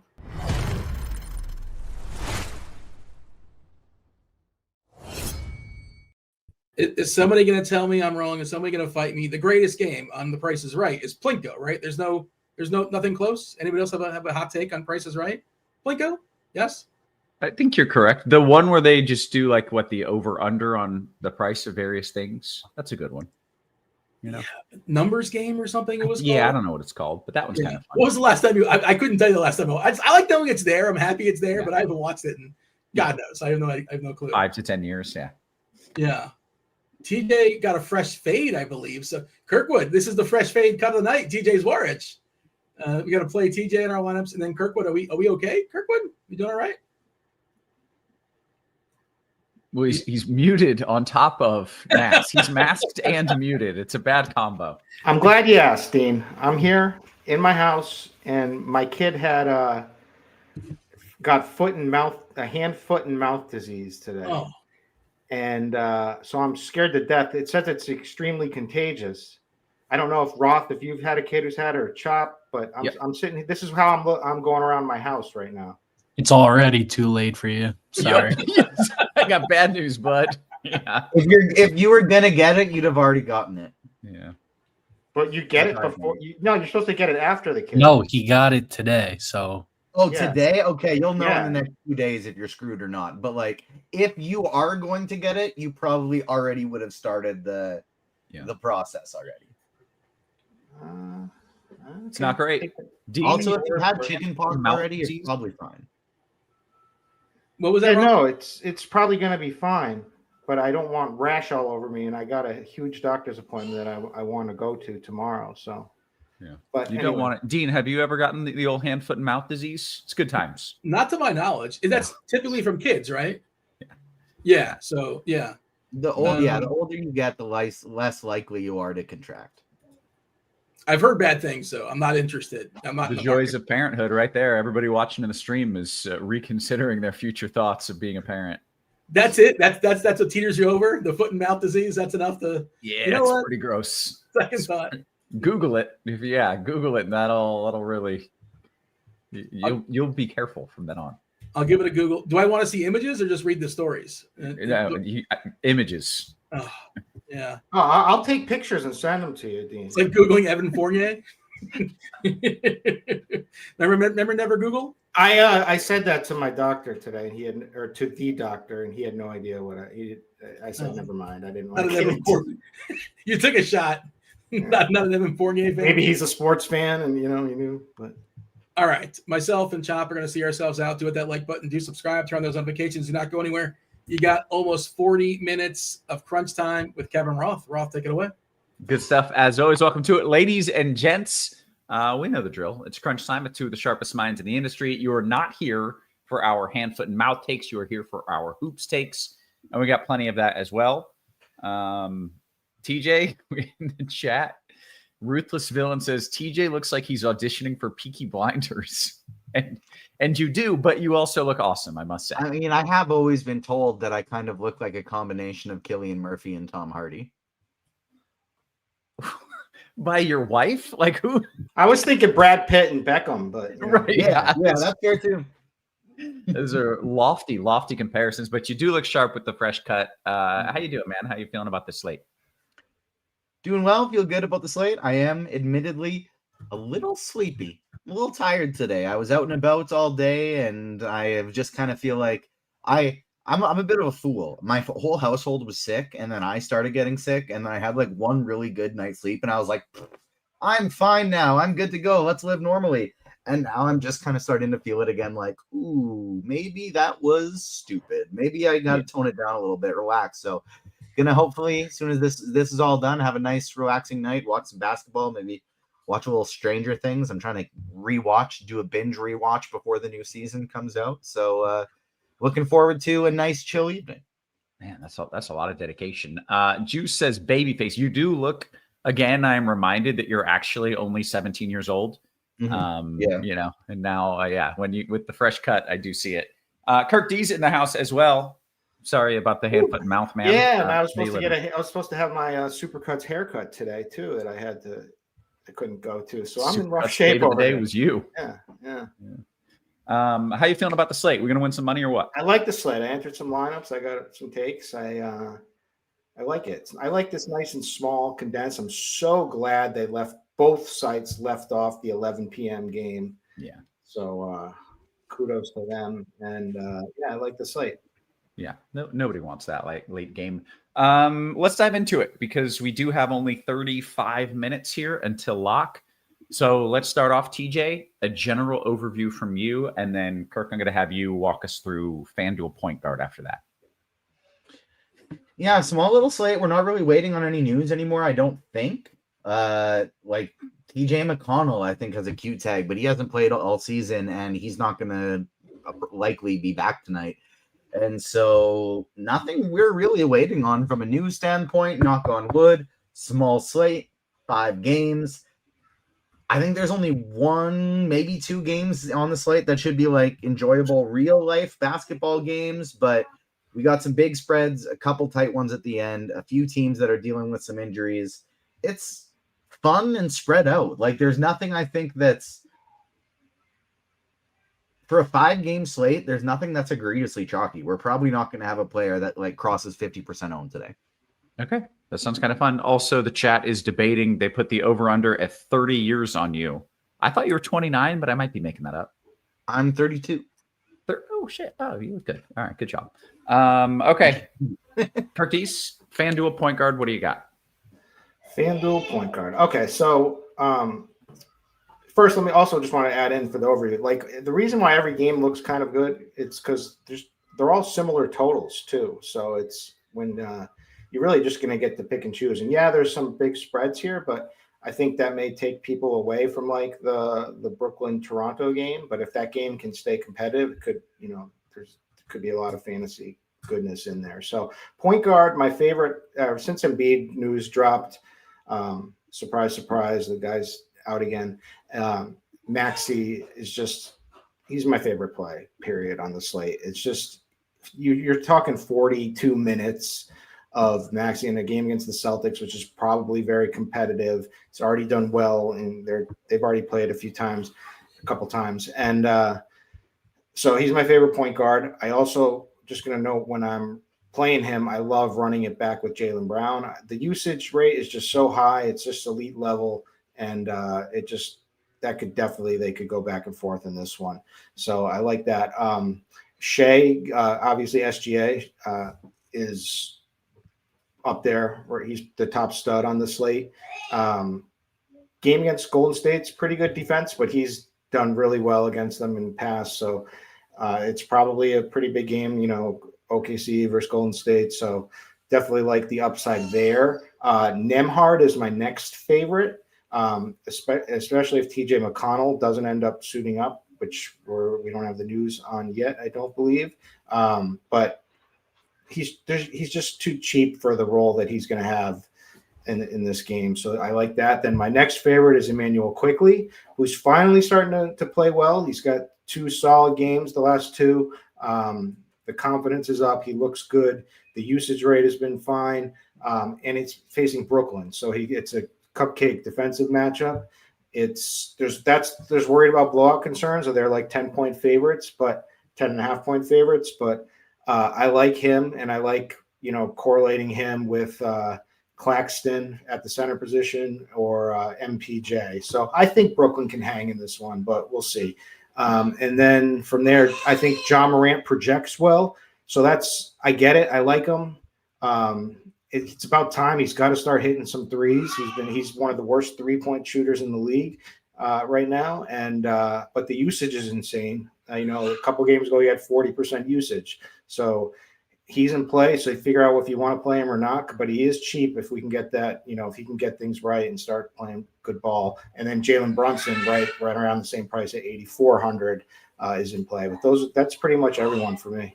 That was actually pretty much everyone. Period. That was like that was a lot of plays. What was that, like six, 7 guys? Yeah, it seems like we got a lot of options, and unfortunately, a lot of them were pricier dudes as well. TJ, I'm trying to save some money. 6, 7. TJ, point guard. What do you got?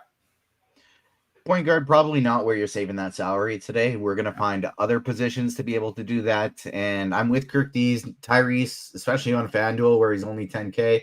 The Tyrese Maxey, the clear top play here, the clear number 1. You're playing him in cash games today. I think I would rank Nembhard is also my next favorite. Now, most of these guys that if they have point guard or shooting guard eligibility, it's really a good idea to consider them at the shooting guard position because it is much weaker. But I too love Andrew Nembhard is my next favorite guy after Tyrese Maxey. And then AJ Mitchell is somebody I'm very high on today as well, starting against Dort. And he's just been really, really good for this OKC team early in the year. And then Quickly is going to be my next guy after that. I rank them in that price range, kind of Nembhard 1, Mitchell 2, Quickly 3, but I love all of them. And then Keontae George, another guy that I really, really like. He's just been smashing so far this season. I want you to guess, Roth, because hold on, I got to count. 3, 4, 5, 7. In his last 7 games, how many has he gone? In his last 8 games, how many has he gone over 40 points? 40 like DraftKings points. I don't know, like 6.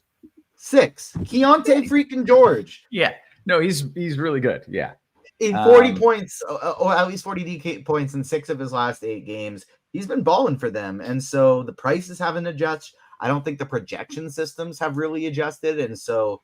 It doesn't like you're not seeing heavy ownership on him because he's not projecting for an extremely high, a high amount of DK points, FanDuel points, wherever you're playing. And so $7,100 on FanDuel, Keontae George is a player I really like as well. Yeah. Okay. Let's go to shooting guard, TJ. Shooting guard position, like we talked about, it's much weaker. This is more of a DraftKings thing where it's kind of weak. On FanDuel, there are just so many players that have both point guard and shooting guard or shooting guard small forward eligibility that it's nowhere near as bad. So it's a lot of the same names. Emmanuel Quickly, AJ Mitchell, Keontae George. Kirkdiese already talked about Jaylen Brown, and I agree. I think that's a great play. He's just been on another level so far this year. We've now are at the range where we have our salary savers, Roth, Ace Bailey stepping into the starting lineup for Utah, Young Rook, only 4K, probably the best source of salary savings today. Nice cash game option. And then if you want, you can play, I don't know how to say his name, Igor Demon. That would be cool. Nice. If it's Igor Demon. $3,900 starting point guard for Brooklyn. He has shooting guard eligibility. You can roll with him here as well. I also think you can play some Kason Wallace at 4,700. Very good. Kirk, your thoughts at shooting guard? Yeah, I have a little case on Wallace. Ace Bailey, TJ just mentioned him. So this is the breakout game tonight. So he played really well last night. He got announced into the starting lineup. He got 28 minutes. It was a tough matchup against Minnesota. He didn't shoot very well. That's to be expected. But, did a little bit of everything, had 3 steals, had some rebounds. Tonight is a much better matchup with the kind of the G League Pacers. So love him at 4,000. I'm going to be starting, and I'm, a young guy. I think his confidence is growing, which is huge for him. I think that's all he actually needs. I think this kid is an absolute stud. He's going to be a stud for sure. And 4K just works. So breakout game, Ace Bailey. Jaylen Brown is my favorite spend here. But again, you can use him at small forward, but I totally echo the same sentiment for point guard. That's not where you're going to want to save. So Jaylen Brown at shooting guard or small forward, I like, and Nembhard here, I like too. So at the shooting guard position, Emmanuel Quickly again. So Quickly, Nembhard, and Jaylen Brown are in my 2 monster lineups on FanDuel. I have both of them in each, and Ace Bailey. Very good. Small forward, Kirk. Yep. Michael Porter Jr. I think this game's going to stay competitive, and he's just got an elite. He's kind of like, it's a worse situation than Jaylen Brown, but he's got like that elite usage that Jaylen Brown has. He's got 36% usage, like always over 30% usage. He's going to have a massive game, and if they can just stay competitive, which is a big ask with this team, but I think they can tonight. So I like Michael Porter Jr. I like Ace Bailey over here again too. I like Jaylen Brown over here again, obviously. Naismith is a guy you can play on the Pacers. I think he's pretty reasonable on FanDuel, 5,700, and get some defensive stats, shoots the 3. Lauri Markkanen is in play. RJ Barrett, if you want to bring back on, if you want to play some of these Brooklyn guys like I am. I like Quickly first, but RJ Barrett or Brandon Ingram would be fine as too if you have a preference with them. But that's how I'm playing it. Yeah. Okay. Very good. Do we get to small forward? TJ, your thoughts on small forward? Sorry. 3 Raptors you can roll out here. Scotty Barnes, Brandon Ingram, RJ Barrett, all totally viable at their price tags. I think I do prefer Jaylen Brown over Scotty Barnes, though, and then Michael Porter Jr. over both Ingram and Barrett at those price tags. I like Lauri Markkanen at 7,700 as well. And then if I need to save salary, I don't mind going to somebody like Josh Hart, projected at super low ownership today. Jonathan Kuminga is a little bit interesting on FanDuel, where he's appropriately priced as opposed to DraftKings, where he's 8K for some reason. And then another super cheap salary saving option I think you can go to, 4,200 Colin Murray Boyles. Jakob Poeltl's still on a minutes limit, and Mamu is out for the Raptors today. Colin Murray Boyles should have probably almost all of the backup center minutes, meaning he should be playing pretty close to 24 plus minutes today. So I really like him as a cheap, low-owned salary saving option. Okay, let's go to power forward. A lot of the same names. Scotty Barnes, we already talked about. Michael Porter Jr., we already talked about. Murray Boyles can be played here, as can Josh Hart if you want to. But Trendon Watford is another salary saver I'm really interested in today, 4,800. Just randomly came off of a triple-double, playing like just an insane game. Then he drew a dud the very next game out, but no Embiid in this one. He should probably be playing a lot of minutes. Same with Noah Clowney, another cheap play. Like Roth, we talked about like lack of cheap plays at the guard position outside of Ace Bailey at shooting guard, but we got Filipowski, Noah Clowney, Trendon Watford, and then I talked about Murray Boyles as well as a low-owned option. These forward spots are where we can save some salary for sure. If you don't want to be going up to Karl Anthony Towns, Scotty Barnes, Pascal Siakam, I have no problem with that whatsoever, just saving some salary. I do think Siakam is the best spend up here, only 9,500, cheaper than he is on DraftKings. But this is a spot where I'm likely looking to save salary with guys like Filipowski, Clowney, Watford, Murray Boyles. Okay. When we get to DK, I will tell you I need cheaper than that range. Right now, I'm playing some dude named EJ Liddell, and it doesn't feel great. I don't think he's playing. I hope he suits up. I hope he suits up for you, Roth. So we're gonna need some help. I don't think that's a guy that's on a roster today. All I'm saying is I'm gonna need some help when we get to DK. Kirk, what are we doing at power forward? I love to hear that. You just going as far as you digging as deep as you can to make the lineup work. Literally 5 minutes ago, I saw EJ Liddell has been removed from projections in line of HQ. It's not great. Not a good sign. And that was the first time I had ever heard the name in my life. Yeah. Kirk, what are we doing at power forward? So let me talk about Cat a little bit. So do we? I think Mitchell Robinson's going to be out. Do we have official anything there? Yeah, he's out. Mitchell Robinson's out. That's a boost to Cat he just needs to rebound. Just gives him maybe leading the league in rebounds or damn near it. He's been like over 10 like every game. Yeah. Let me see if I can. Definitely up there. So I haven't looked at who's leading, to be honest with you, but love him. I also am I'm telling you this is my play. So I have Jaren Jackson Jr. in both lineups. He's 6,700 and it's just popping out. I just can't stop looking at it. So I was like, all right, I'm playing this guy. So I'm not playing Ja. I'm playing Jaren Jackson Jr. And both of them have been pretty crappy, to be honest with you. He hasn't been shooting much at all, but he did take 16 shots in his last game, did have a 28% usage rate. I just know this guy can, if he's right, can blow through a 6,700 FanDuel price tag with blocks, with steals, like if things go right. So I have him. He's not the guy that's going to grade out from a point per dollar perspective, but he's my guy tonight. I just feel it coming. It's got to come, and that price just sticks out. So I love him. I also like Michael Porter Jr. You can play here. I'll say Naismith again. I agree with TJ. Watford got the start. He can be a totally good fantasy performer. So against Boston, not the greatest matchup. It's probably him and Minot against each other, but I think he can do some damage. So he's cheap, 4,800. I like that. OG Anunoby, I think is fine. He grades out as a much better play. He's going to get a decent amount of ownership than Jaren Jackson Jr. But man, I'm just taking Jaren Jackson all day at that price range. Noah Clowney, maybe on Brooklyn if you need a cheap hunt at 4,200. Chet Holmgren, maybe, although doesn't get huge minutes, but can certainly produce, or Pascal Siakam. But again, it's all about Jaren Jackson Jr. for me. Yeah. TJ, what are you doing at the 4? I did 4 already. I'm sorry. I'm trying to build a lineup and I'm stressing out. Somebody talk to me about center then. Kirk. All right. Nicholas Claxton. I've been playing him lately, and I'm not stopping. So he's just too cheap on FanDuel, and it's a pretty solid matchup against the Raptors. They rank 22nd in opponent points in the paint, 24th in rebounds, 25th in opponent blocks. So, like I said, if this game stays competitive, there's 2 guys I want on the Brooklyn side, and that's Claxton and MPJ. And Claxton's only 6,300, so I like that. People are going to play Drummond tonight.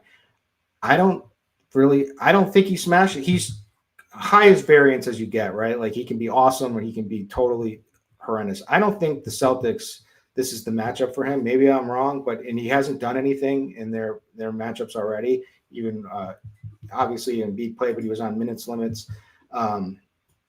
He's coming off a big game. I think he's just going to be overowned tonight, and I'm going for the fade there. Keta on Boston, I don't really like him much either, to be honest with you, but he's cheap. So Claxton's my guy. Isaiah Jackson would be my next favorite. And I think you can play Hartenstein, totally fine at 6,800. Cat is center eligible, but Claxton for me. Yeah. Okay. TJ, your thoughts at center? Cash game perspective, you're just choosing between Drummond and Nurkic. Like those are from a 50-50s, double ups. Those are the 2 guys that you're choosing between here on FanDuel. I give the edge to Drummond just because I think they have similar ceilings. Drummond with the lower floor for sure, but he's just so slow. He's just so cheap at 4,500 that I don't think it really matters all that much if he sucks. And so he is the top guy there. If I'm not going to one of those two, I like the Isaiah Hartenstein call. That'd be somebody I'd be looking to get to. Not all that strong of a position here on FanDuel today. I think you can play Chet Holmgren. Played 30 minutes last game, and we could see, I think, a little bit of a bump here up to maybe like, say, 32, 33-ish. And so I'm interested in him in tournaments. If you want a cheap pivot off of Drummond, you could do a Jock Landale, but I don't know how much of a ceiling he has. I'm probably just sticking in the Drummond Nurkic range for most of it, just because I don't really love the position. Yeah. Okay. I want to kick it over to DraftKings, TJ, just to give you the heads up. We're going to do guard together as one. I know Kirkdiese hates that. And we got 20 minutes. We got to take questions. All right. Yeah, I don't know. TJ, you get the final call. I would say no, because these are two incredibly different positions on DraftKings. Like point guard is the best position of them all, and shooting guard is the worst position of them all. Yeah. Okay, then we shall separate it. But first, if you're playing NBA DFS and you're still relying on box scores, what are you doing? If you're just clicking recent games, it's not helping you. Shot quality gives you the most predictive data in basketball. Breaks down every shot to show you what should have gone in, not just what did go in. You're not just looking at, oh, he shot 2 for 14. Well, they were quality shots. Right now, you can grab a 3-day trial just by heading to the link in the show description. After that, it renews monthly for $39.99. Don't play blind, play smarter with shot quality. Okay, very good. With that, there is like some sort of static, right? TJ, your thoughts at point guard? All right, Keontae George is the guy that I'm getting to the most here, getting to about 40%. He's my highest owned of the point guards by a fairly wide margin. Nembhard and Quickly are the next two that I'm getting to. Tyrese Maxey is great, but he's a little bit pricier over here. So I am prioritizing the mid-range of George, Quickly, Nembhard, AJ Mitchell over Maxey today on DraftKings, but he's still a really great play. Derek White's fine, but he looks like he's going over-owned to me. He looks too cheap, but he hasn't shown much of a ceiling yet, and so I don't really want to play Derek White into ownership. I'd rather just go to him when he's lower-owned. And then John Morant, same thing. He's been shooting terribly. He's going to be chalky. I'll play him at low ownership. I don't want to play him when he's chalk. And so Maxey's where I'm spending all the way up. SGA is a very contrarian play. We're projecting SGA for less than 5% ownership on DraftKings right now.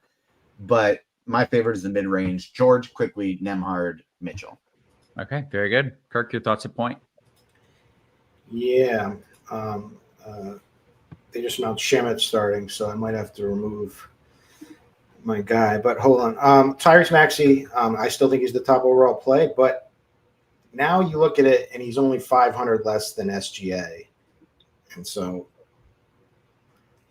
really tough choice between the two. I'd probably actually on DraftKings lean SGA. Emmanuel Quickly is my my next favorite at 6,400. Already given the spiel about him. Andrew Nembhard again at 6,300. Love him. Keontae George, I like that, and I like Jalen Brunson. But I mean, there's just so many different options here. So you can go Steph if you wanted to play him in that game with SGA. But man, Maxey and SGA is a tough decision versus SGA. Yeah. All right, let's go to shooting guard. Also, Alex, has any interest in Pritchard?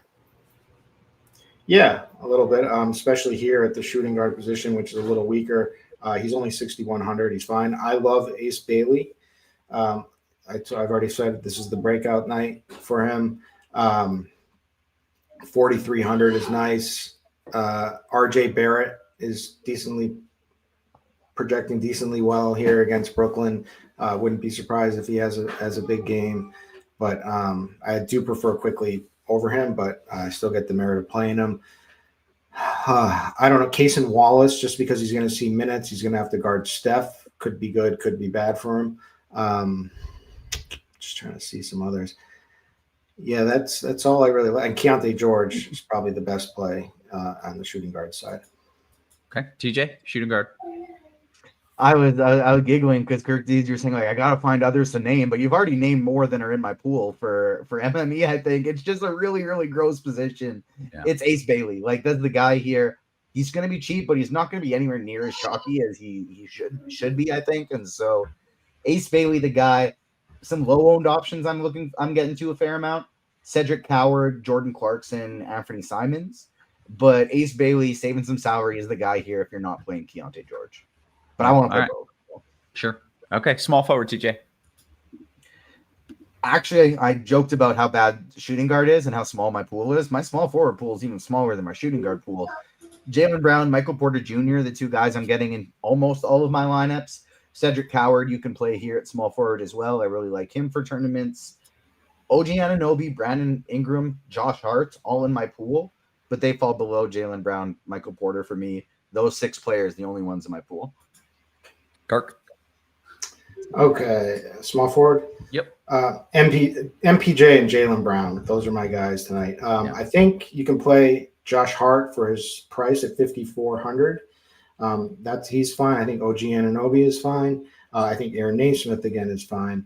And again, I could see that Cedric Coward, like TJ mentioned, Kelly Oubre could be good, but really it's just between Michael Porter Jr. or Jaylen Brown or somehow getting both. Yeah. Okay. How about we go to power forward? All right. Power forward. A Cat is my favorite. Just get more of the rebounding stats without Mitchell Robinson, and I think he can have a good offensive game. He was, by the way, I checked. He was 4th in the NBA in rebounds per game, which was way higher than I figured. But. Yeah, I knew he was up there. Yeah.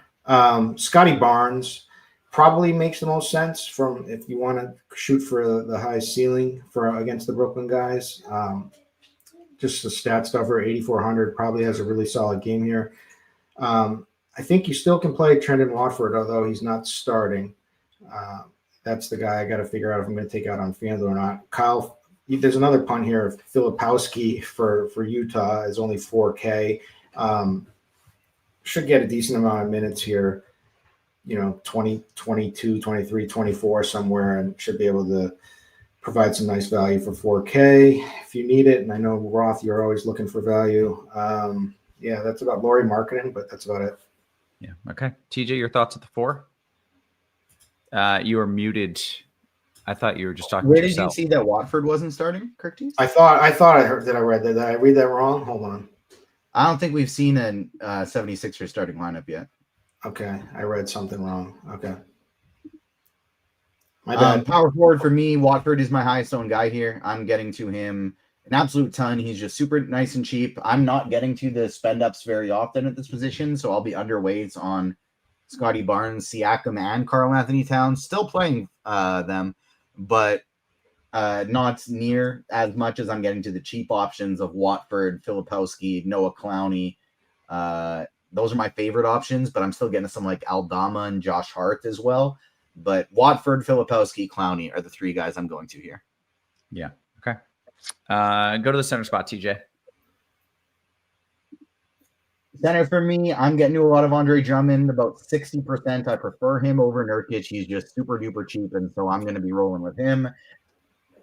Drummond 1, Nurkic 2, Claxton 3. I don't really like anybody else, but Isaiah Hartenstein would probably be my next favorite guy as a pivot. Yeah. Kirkdiese, center. Yeah. I want like the chat is saying that Watford's not starting because Shamet is. The chat's saying Watford's not that's me. Yeah. They haven't sent it's not Clowney. He's on the 76ers and Clowney is on the Nets. These are 2 different teams. So we don't have to worry about them conflicting each other. Play them both. Yeah. All right. Center, Kirk. Claxton. If not, Drummond or Filipowski, center eligible. Hartenstein, I think is fine too. Nurkic, maybe. I just worry about Nurkic on the back-to-back here. And then Keita maybe for Boston. But I'm rolling with Claxton, period. This is Claxton night for me. And we are seeing that Clowney is starting, right? That's at least what I'm seeing from the chat. Always was going to. That is a different team. They play for 2 different teams. He's been starting at the 4. There was actually some talk that maybe he wouldn't start in this lineup, but they have to put him there because they're thinned out tonight. Okay, very good, guys. We still have 8-9 minutes or so for some questions, which is great because we do have some coming into the chat. No doubt about that. We're going to start in the YouTube. By the way, hit us with the thumbs up if you're watching this. Keep in mind, it's a free show, and the thumbs up gets us more eyeballs to keep the show free longer. Let's see what we got. Toronto, Brooklyn just feels intriguing as a stack. No? Yes, TJ? sir. Yeah? Yeah, we're both on board with that. Mr. Richard says, Kirk, I have 2 DK single entry lineups set. They're the same, except one has Keta and one has Nurkic. Are one of those 2 dudes going to get him there? It's possible. They both rate out as strong plays. They're I like trying to get up to Claxton, but yeah, they're good. Yeah. Okay. TJ, our guy Bud Ho in the chat says on DK, Simons or Ace Bailey. Isn't it? It's Bailey day for us, right? Yeah, it kind of depends on the rest of your lineup and how different you want to get, because Ace Bailey is the better play, but Anthony Simons will be less than half his owned. Yeah. Okay. And a proven scorer versus a rookie who's going to be pretty volatile. So yeah, like their projection difference is 2 points, and like Simons' thing is basically if he gets hot from 3, they'll give him more minutes and they'll give him more shots. If he doesn't, they don't really play him that much. Yeah. Let's go to this question from Douglas Kirk. It is a 2v2, and it just scrolled past me. Here we go. Watford Clowney or Claxton Drummond for you, Kirk? Claxton Drummond, let's go. Okay. We'll go to Coach B, who says DK, TJ, Aldama or Drummond? Drummond, but just back to that last question. I think that the Watford Clowney or Claxton Drummond, I think that might have been worded wrong. I think it was supposed to be one of the first 2 and one of the second 2, because both Claxton and Drummond are more expensive than Watford and Clowney. Yeah, I don't know. I just read what's on the teleprompter, but we're not math guys. Come on. Yeah, it's let us know if that was the correct question or if you want to reword that, and we can make sure we get it answered. TJ, DKGPP, Aldama Claxton or Cowart Nurkic? Oh, Cowart Nurkic. I like that one. Okay. Kirk, I'm coming to you for a few of these. New generation, DKGPP, Drummond and Siakam. Oh, it's a 2v2v2. Drummond, Siakam, Claxton Barnes, or Filipowski SGA? Either Claxton Barnes or Filipowski SGA, but I've already professed my love for Claxton, so... I like the Claxton Barnes one as well. Yeah. Kirk, I'm coming right back to you from Kenster. Boyles or Filipowski on DraftKings? Filipowski. Okay. TJ, got a few for you. DK Cash, Keontae George, or Derek White? You were kind of not on the White train, right? George is my highest owned point guard. I love George today. Yeah. Let's see what else we've got. I didn't hear much. Alex says, TJ, I haven't heard much about the Brunson, Burner, or Ja. Is there any interest in those 2 in a DK GPP? We talked a lot about Ja. Ja's going to be fairly chalky today. I don't like playing into him at that ownership personally, especially on DraftKings where he's a little bit more expensive. Brunson, I do prefer as like a low-owned tournament play today. I'm not on Ja personally. Okay. Did just get the first punt that I've heard that was worse than the guy that I'm playing, who may or may not even have a jersey at this point. But let me know if this is a better play, TJ. Blink says, I'm playing a lot of names of the guys I really like, but it means I have to play Danny Wolf at power forward. DK large field tournament. Is that awful or is that okay? Kirk gave it the thumbs up. The 2 thumbs up. I think that's pretty awful. So if this game blows out, Wolf can do it. He can get minutes and he can get things done. So I don't think it's that bad. I think you need this game to blow out. So he has appeared in 3 games this entire season. No, yeah, but they're short. They're short guys tonight. They're short. They were on Sharp. They're short. He played 4 minutes this season. He can do it. I'm on board with him. I love it. Okay. We're currently projecting him to play 9 minutes. And if it blows out, he's going to get more. Okay. Beaner says, Kirk, SGA or Maxi in a FanDuel GPP. I feel like the pricing was greater and you were more Maxi. And in DraftKings, you were more SGA. Is that a fair assessment? Yeah, it just gets so close. I like them. They get about even, and like probably just take the big stud who's dropped 70 balls, at lower, way lower ownership, right? Correct. Like correct. way lower ownership. Yeah, that's the move that I wish I had made, but it's too late to make it happen. Well, like the one thing I'll say about Maxi is like we have Maxi projected as the for more points right now, and that's with a 39-minute projection. It could be closer to about 44 minutes from Maxi tonight. Yeah, and but that's like not something we can really do like this. But this could end up being like a game where Maxi doesn't come off the court without Embiid. Right. Okay.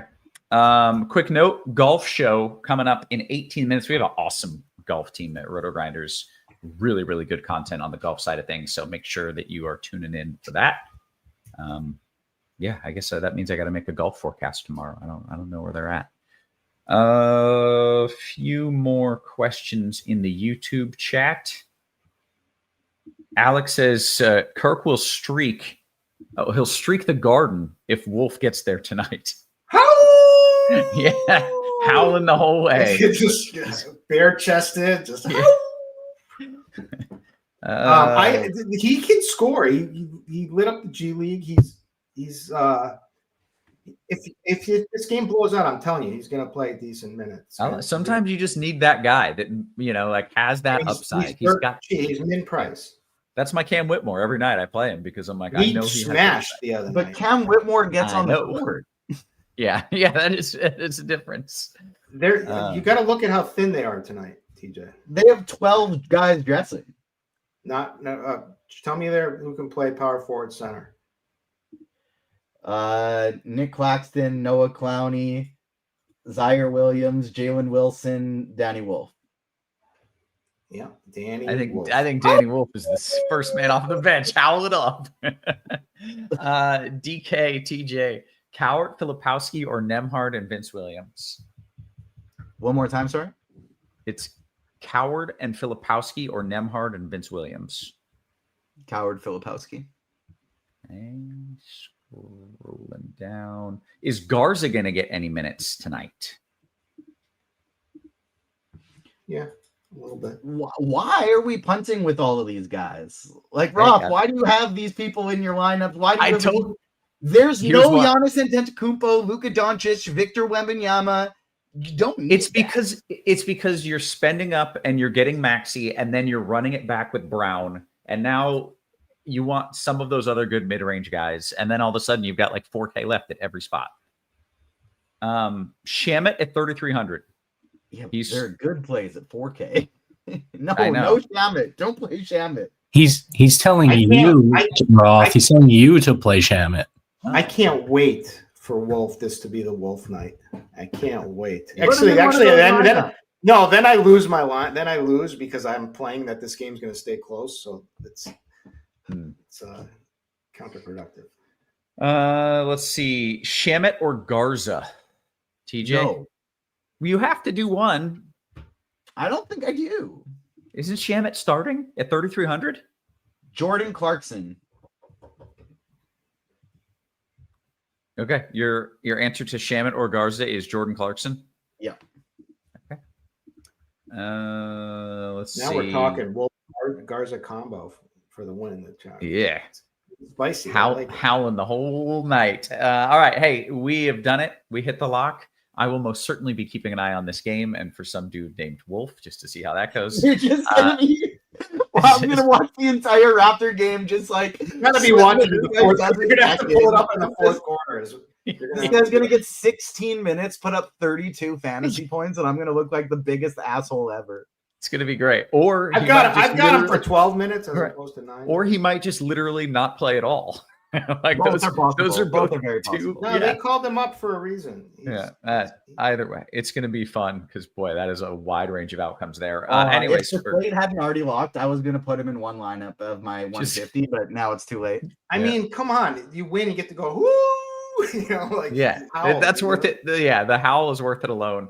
For TJ, for Kirk, for our wonderful production crew, always working hard behind the scenes. Guys, we appreciate you. We love you. And we will catch you tomorrow. You have been Kirk.